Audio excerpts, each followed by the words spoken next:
Lorsque l'aube se lève, les fées et les elfes s'évanouissent, et il ne reste dans la prairie que les traces de leurs pas légers, sous la forme de grands cercles très apparents au milieu de la rosée. Vers la fin du XIIIe siècle vivait dans le village, qui se serrait autour des murs du monastère en un gentil cottage, un poète. Il se nommait Thomas of Ercildown, mais on l'appelait plus communément Thomas le rimeur. Thomas était un être exquis, tout de douceur et de charme. On le recherchait chez les moines de l'abbaye, comme dans les châteaux des seigneurs des environs. Mais lui préférait au docte entretien des religieux ou aux longues beuveries des lords la rêverie solitaire. Parmi tous les endroits où l'on peut muser et songer, Thomas avait choisi un chêne sur le versant d'une colline d'Eildon. Il y composait, bercé par le bourdonnement des mouches, par le tintement des clochettes, des moutons qui passaient au loin, charmé par les jeux de lumière, des poèmes où il chantait les fées, les elfes et les lutins dont c'était le domaine. Vous n'êtes pas équitable envers moi, petit génie des prairies, soupira-t-il parfois. Je viens en votre fief, je loue votre grâce et vos ébats aériens. Et vous, vous ne vous montrez jamais à moi, alors que vous apparaissez à des villageois qui vous détestent, ou à des voyageurs qui vous redoutent. Comme justement, le rimeur venait d'exprimer à nouveau cette plainte. Il entendit, montant de la vallée, le son assourdi d'un cor. Le bruit s'approcha, et Thomas aperçut, chevauchant vers lui, une femme d'une grande beauté, qui soufflait dans une trompe d'ivoire. Ses cheveux d'or étaient épars sur ses épaules, des fleurs couronnaient sa tête, une robe blanche, d'une étoffe impalpable flottait autour de ses formes parfaites. Elle montait un coursier blanc, et ce cheval avait cette particularité que ses sabots ne faisaient aucun bruit en se posant sur le sol. Devant cette apparition, le poète fut saisi d'un trouble profond. Il se leva. Déjà la cavalière avait sauté à terre et se tenait à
le cheval plongea dans la rivière.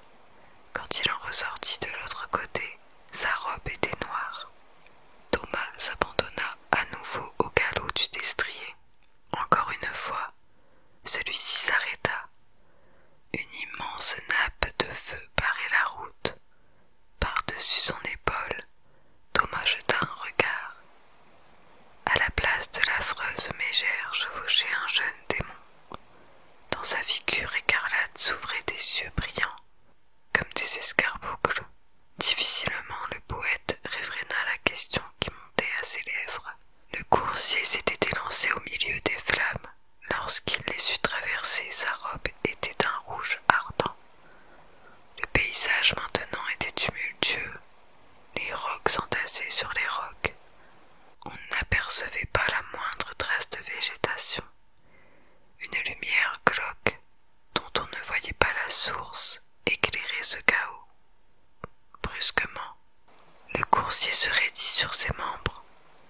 À ses pieds s'ouvrait un précipice sans fond, une crevasse géante, de laquelle sortaient des hurlements de désespoir. Le rimeur était étreint par l'angoisse. Il regarda en arrière. Un squelette qui ricanait de toutes ses dents occupait la place du démon. Par un effort désespéré, Thomas contint l'exclamation qui allait lui échapper. D'un bond prodigieux, le cheval avait franchi le précipice.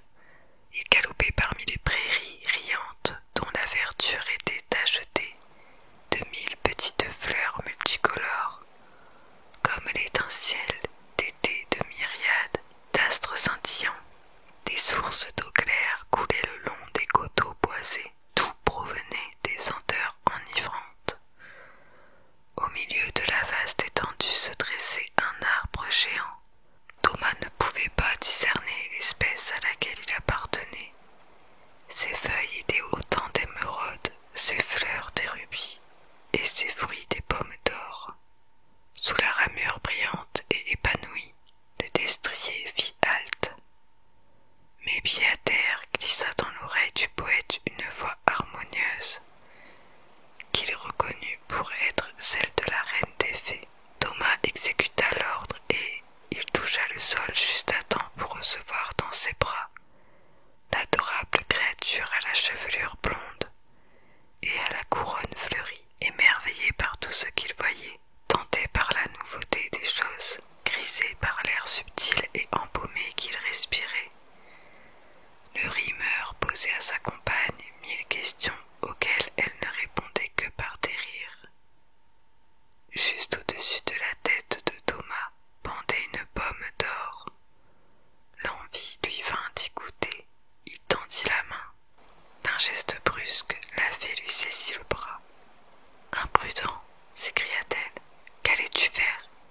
Cet arbre qui nous abrite est l'arbre de la science du bien et du mal, celui dont Dieu a défendu le fruit.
insoupçonné. Ces journées, il les passait en promenade dans des parcs ombreux.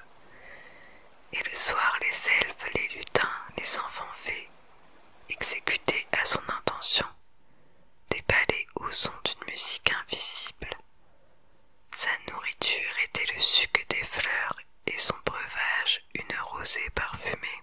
Un matin, Thomas venait de s'éveiller dans son lit au lambrequin de drap d'or, quand la reine des fées pénétra dans sa chambre. « Oh mon ami, mon cher poète, prononça cette gracieuse souveraine, il y a 7 ans aujourd'hui que je t'ai accueilli dans mon royaume. Il m'est hélas interdit de conserver plus longtemps un mortel. Si je le faisais, il perdrait sa nature humaine et il ne pourrait jamais plus retourner sur la terre. » Le rimeur était sur le point de répondre qu'il ne tenait pas à revenir parmi ses semblables, qu'il avait rencontré le bonheur, celui que d'ordinaire on n'atteint qu'en rêve, et qu'il désirait passionnément s'y tenir. Il n'eut pas le temps d'exprimer sa pensée. La reine avait étendu sur lui sa baguette. Il sentit comme un grand souffle de vent qui s'engouffrait dans la chambre. Un tourbillon l'emporta. Il eut l'impression de franchir l'espace à une vitesse prodigieuse, et il se retrouva étendu sous le chêne de la colline d'Eildon. Tout était comme le jour où il était parti. Au loin passaient les mêmes troupeaux de moutons. Il entendait le son grêle de leurs clochettes. Il crut un moment que ce qu'il avait vécu n'avait été qu'un songe. Le poète se leva, il descendit vers le village qui entourait l'abbaye et se dirigea vers sa demeure. En l'apercevant, les hommes et les femmes béaient d'étonnement. Thomas reconnut que leur silhouette s'était alourdie. Une jeune fille dont les 18 printemps rayonnaient de santé lui dit en le croisant, après une petite hésitation: « Salut, maître Thomas, qui êtes-vous » demanda-t-il. « Je suis Betsy, la fille du meunier. Bien heureuse que vous soyez enfin de retour. » Betsy, le poète revoyait une enfant turbulente qui jouait auprès du moulin, et il comprit qu'il n'avait pas rêvé. Dans la soirée, un serviteur du monastère vint trouver le rimeur, le priant de la part de l'abbé de lui rendre visite. L'abbé n'était plus le père Ézéchiel, le vénérable moine que Thomas avait toujours connu. Celui-ci était jeune et lorsque le poète s'informa de son prédécesseur, il répliqua: « Le saint abbé n'est plus de ce monde. Il s'est éteint peu de temps après votre départ en voyage. À ce propos, on s'est étonné de votre brusque disparition. Chacun sait que les poètes sont fantasques, pas au point cependant de quitter leur demeure, leurs amis et leur pays, sans prendre congé. Où donc avez-vous porté vos pas ?» Le rimeur se mit à raconter tout ce qui lui était arrivé. À mesure qu'il parlait, il voyait un sourire d'incrédulité crisper les lèvres du moine. « Quel dommage » murmura l'abbé lorsque Thomas eut achevé son récit, « que vous n'ayez rien rapporté de votre expédition. Votre belle aventure paraîtrait plus vraisemblable. » En quittant le monastère, le poète se jura de ne plus confier à quiconque ce qu'il avait vu. Cependant, il ne put tenir sa parole car, le lendemain, il fut confié à un grand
et tout le village, depuis les vieillards jusqu'aux enfants, répétait « Thomas l'insensé ». Beaucoup avaient peur de lui. À son approche, les mères rappelaient leurs petits.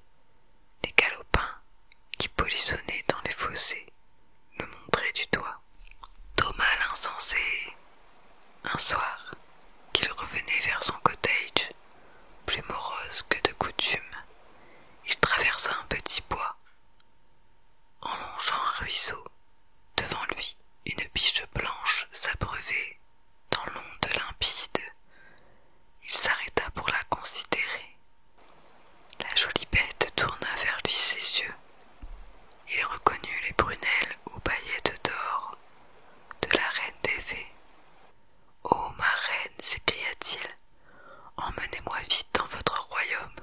Je ne puis plus vivre parmi les hommes. » La biche secoua joyeusement la tête. D'un bond, elle se précipita dans le ruisseau et disparut.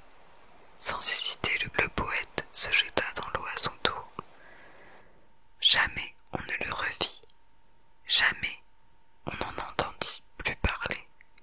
Thomas le rimeur était retourné au pays des fées. Et voilà, l'histoire s'achève ici. J'espère